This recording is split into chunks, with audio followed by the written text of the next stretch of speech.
Hello everybody, and welcome to another edition of Time About the Movies, and welcome to the halfway point of 1989.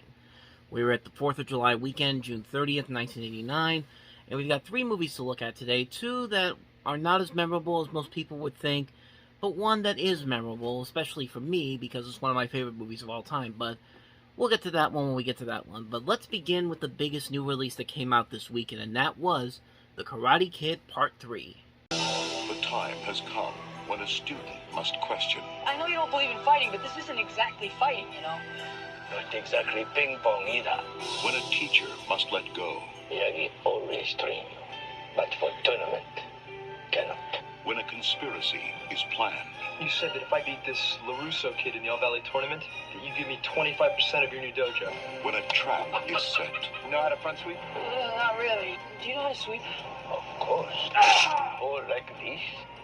And left the side. Right. No joke. I need your title. You don't enter, that'll fix my financial future, Daniel. Get it? You think you can rely on that crane crap? Last time you weren't fighting this. Mr. Miyagi loves you. He has faith in you. This guy wants to break you. Humiliate you. Stomp you into the ground.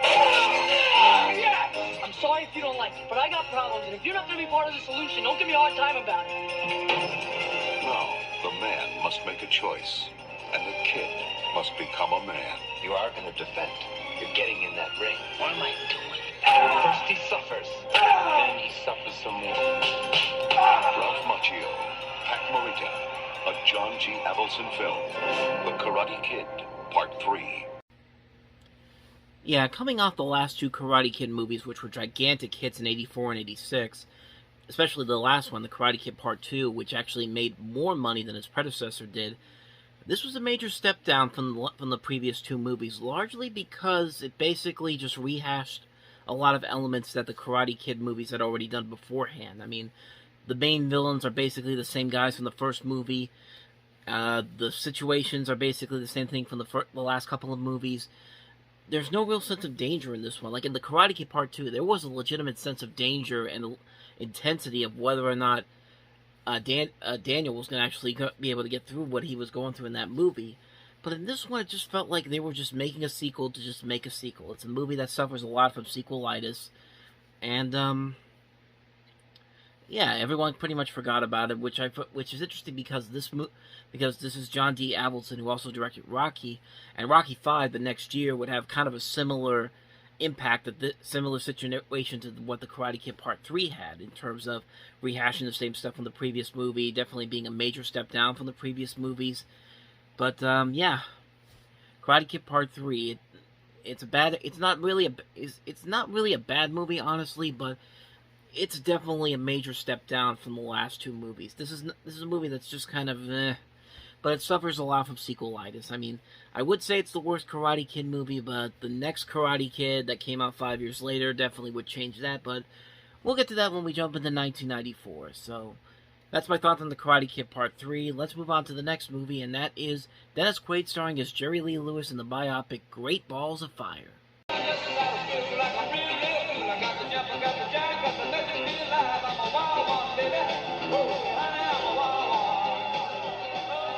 Take a white right hand and a black left hand. And what have you got? You got rock and roll.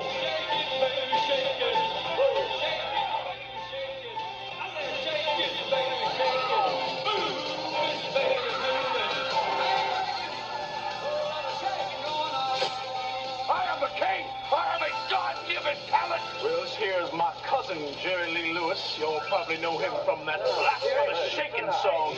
Kill him. I shine like gold when I play that piano. And I'm saying I'll play my guts out.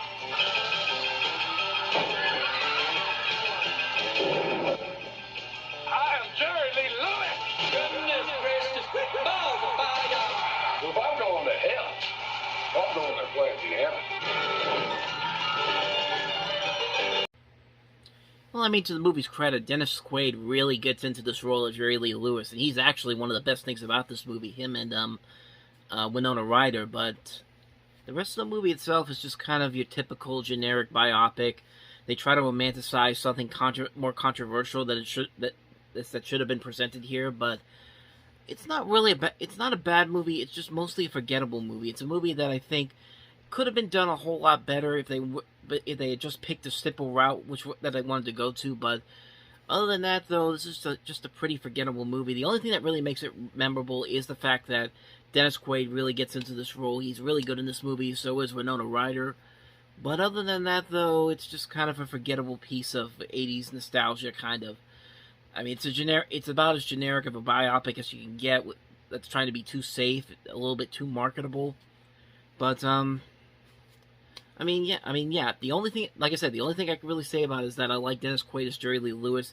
There's some great moments in here where he captures the spirit of Jerry Lee Lewis, and like I said, Winona Ryder. But other than that, that's about it. So we got the two lesser-known movies out of the way. Now let's get to the movie that was not only one of the more influential movies of the year, one of the best movies of the year. It's one of my favorite movies of all time, and that is Spike Lee's Do the Right Thing.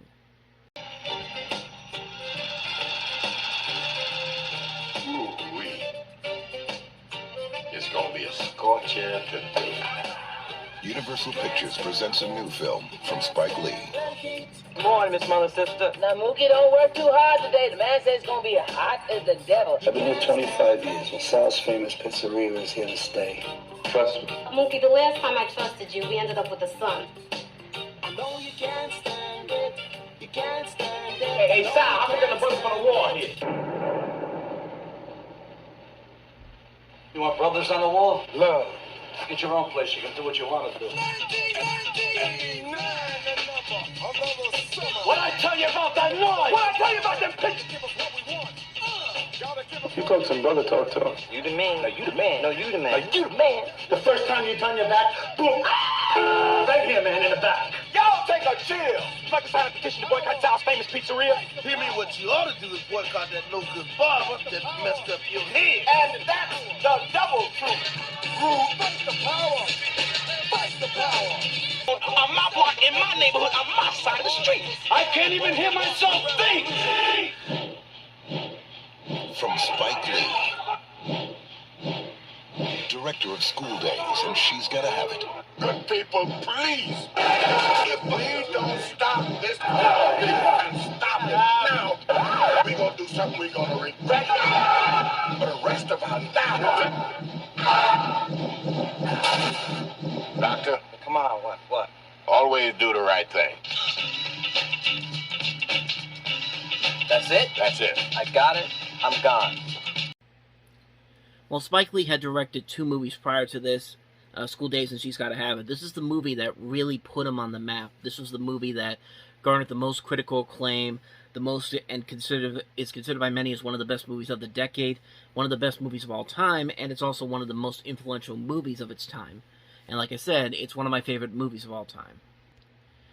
Like, even nowadays, race is still such a touchy subject. Do the Right Thing manages to show that there's a problem with the way the world is, and that there are ways to fix the problem, if people actually took their time of how to fix these problems. On top of that, Spike Lee, I think, does a great job mixing in a good strip, talking about the problems of the world, and how our main characters cope with these problems, and adding in this unique directing style that he would later use in his other movies.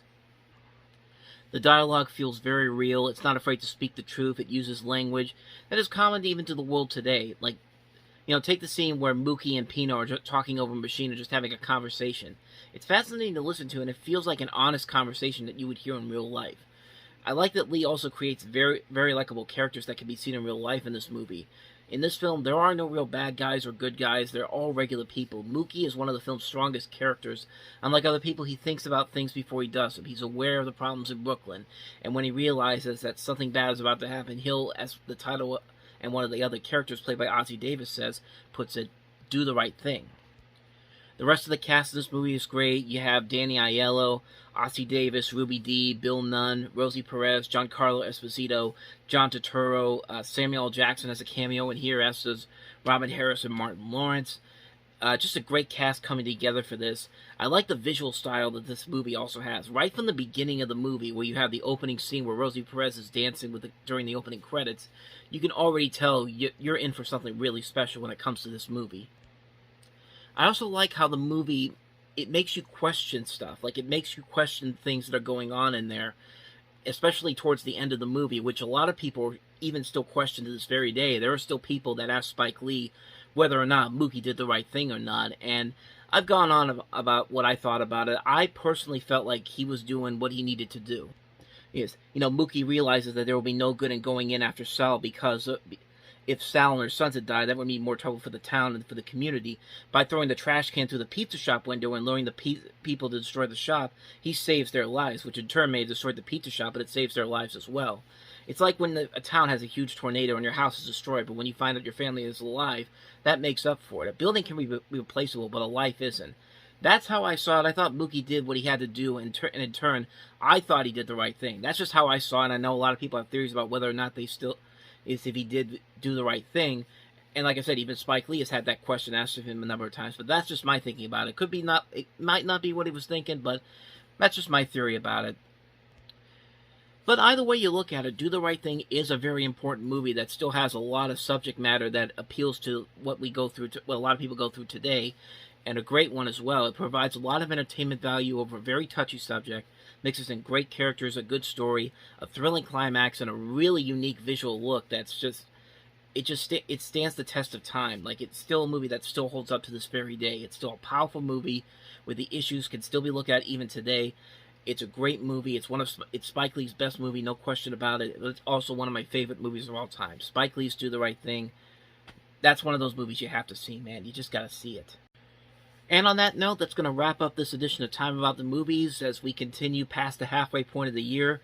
We enter the month of July tomorrow. We got Lethal Weapon 2, which would end up becoming one of the biggest action hits of the year, as well as Weekend at Bernie's, one of the most unexpected movies of the year, and you might be surprised by it, honestly. And then we also have The Music Teacher. So 3 more movies to look at tomorrow. So thank you guys for watching. And as always, if you want to see more episodes like this, check out the playlist on the next page. Check out the previous episode I did, which was reviews of Batman and Honey, I Shrunk the Kids. And I'll see you guys tomorrow as we head into July of 1989. So thank you guys for watching. And as always, if you like it, and as always, I was about to say the thing again. And as always, I'll see you tomorrow. And until the next time I see you, take care. Good night, everybody.